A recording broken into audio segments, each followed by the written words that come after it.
Okay, it's about day 3.5 into the brand new league. I thought I'd just do a little orientation on the strength scaling Cyclone build.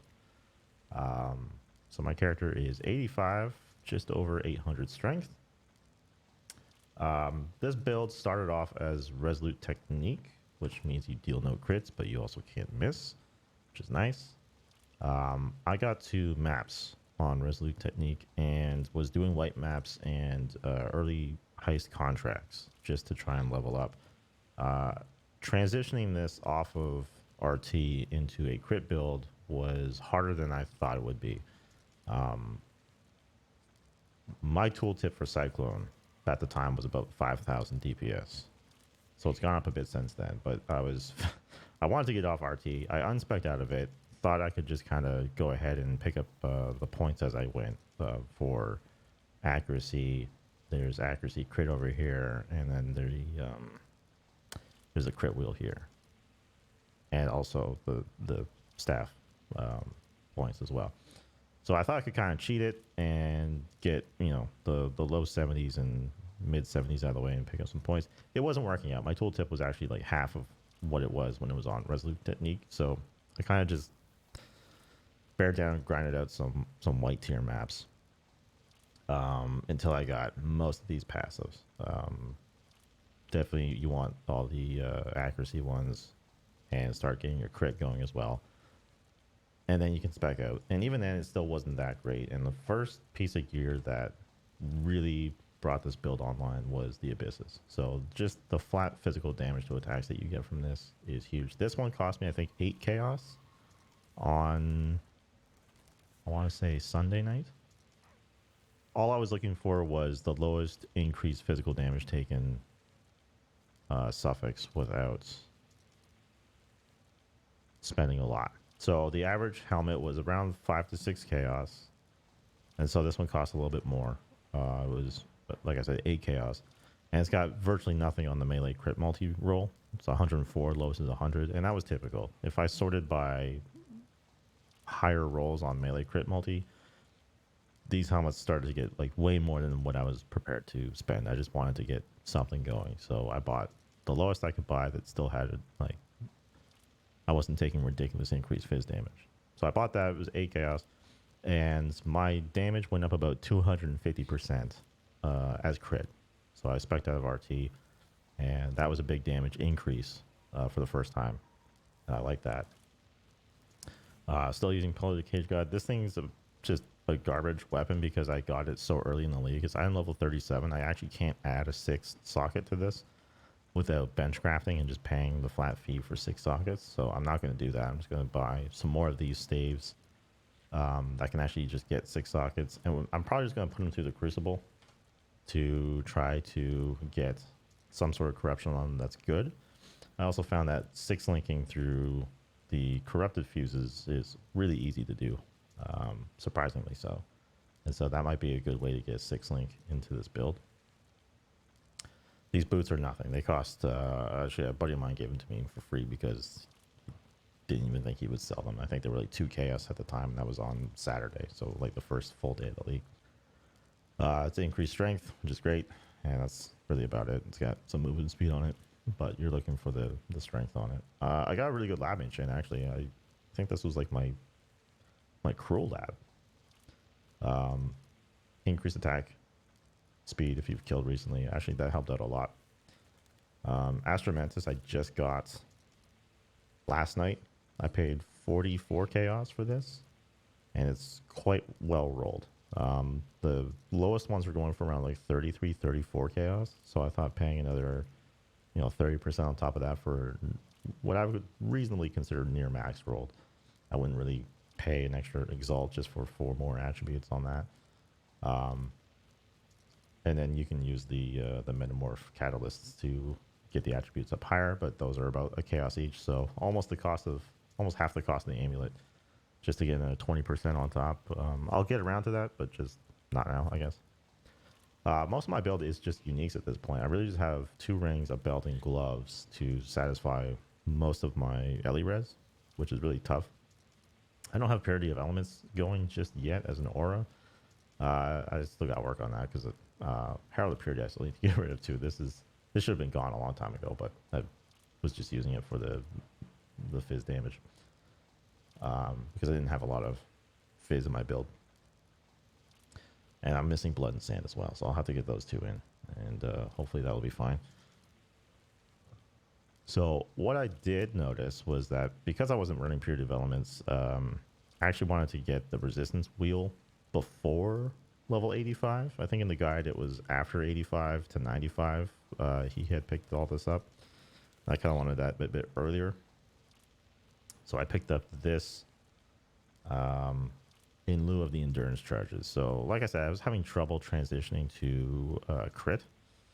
And because of that, I felt backlogged in picking up all of the staff nodes, all the crit nodes and everything like that. And I figured, well, the chance to gain endurance charge on crit is so far away that it doesn't make sense to start prioritizing the endurance charges on the tree.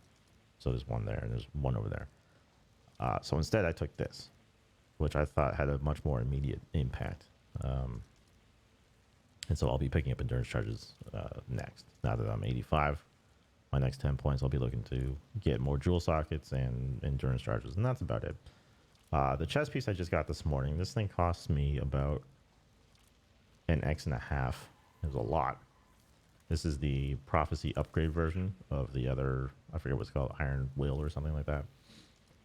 The Prophecy is 1.5x, and that's the route I went. I had the base item, bought the Prophecy, and then just went and killed Gravicius, and you get the upgraded version. And I managed to 5-link it pretty cheap. Now, before that, what I did, I had like a big brain way of having a pretty good piece of armor. Let me buy out here. Was this. So what I did early was I tried to run Betrayal on all my white tier maps. So you go grab June here on your map device. You just activate this. And then you'll get 3 Betrayal encounters per map. One of them dropped a chest piece, which had 90 life, 40 plus strength, and a resist on it. And when I unveiled it, I chose the % max life, and then I just bench crafted on another resist. And what I did was, I think this was like a 5-socket 4-link at the time, and I put it through I keep calling it the Crucible, or whatever this thing is. Yeah, it's the Crucible. So I put it in the Blood Crucible and transformed it 3 times, trying to get it to add like an extra link, and it didn't do that. It added an extra socket once, and then it didn't add more links the other 2 times. So when I got to tier 3, it was kind of maxed out. And what I did was I used a Tainted Orb of Fusing on it, and that turned it into a 5-link. So I was gambling going from a 4 to a 3, which would suck, or potentially getting a 5. So you notice my colors here is like the 5 colors for a 5-link Cyclone. The 6 should be a blue, but I wasn't really anticipating that.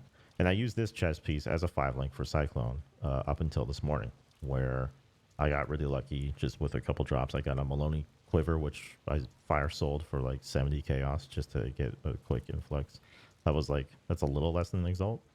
And then about an hour later, I got an actual Exalted drop just on like a white tier strand map or something stupid. I was just goofing around and it dropped. So I quickly sold that and bought the Prophecy for the chest piece over here and made that change. And then I was going to put this up as a 5-link, and it was only worth like 40 or 50 chaos or something like that. So I thought, well, I've got a couple more of the Tainted Fuse Orbs. So I just used one, and it ended up 6-linking it. So hopefully I can sell this for 1.5. If not, I don't mind selling it for 1. It really didn't cost me anything anyway. It's kind of just all profit, but this was a really good idea for getting like a really strong chest piece early. That's just really good for defense and life. The temple also produces chest pieces like this that have like big life, big res, and even like a % life as well. And people usually kind of don't pay too much attention to those things. So I would recommend, if you need a chest piece, just for the interim, to try and find one out of the temple or through Betrayal, the way I described, or find one on the trade site. I haven't looked them up, but maybe they're cheap enough, like 10, 15 chaos or something like that. Throw your own sockets onto it, color it, and then put it into the Crucible. If you can get a couple chest pieces going through the Crucible one of them may actually end up, 5 or 6 linking or something like that, and not have too much of a detrimental downside. So a lot of people seem to be getting 6 links with those fuse orbs as well. So I mean, it's a bit of a gamble. It could just go backwards and take a link off, but it's way easier to 6 link using these than it is to use 2,000 normal orbs of fusing. So give that a shot. I really wanted to put hemophilias in my gloves because I was doing so little damage in large packs. I figured the blood explosions would really help out, but it's just one too many uniques in here. I felt my health is kind of low. It's 4,200. I would like to get that much higher, and I still have to fix up a couple more of my flasks. I don't even need the mana anymore, and I don't need the second life anymore. It's kind of just I'm lagging behind in upgrading as I become more and more capable to the map. But I'm doing yellow tier maps now, and hopefully we can keep filling out the atlas and getting more map drops. I'm on T7s. There's a 9 in there. So hopefully in another day or so, I'll be on red tier maps. Another thing I want to do next is get a Cyclopean coil off of Elder. I'll probably just buy one. Right now they're pretty expensive if you want one that's max rolled. But that gives me immunity to being frozen, which is really big. I find that kills me a lot, and I didn't put it on a flask. So, I mean, I could, but I'm just too lazy to do that. And I'm going to need that belt anyway. So that's probably my next thing to do.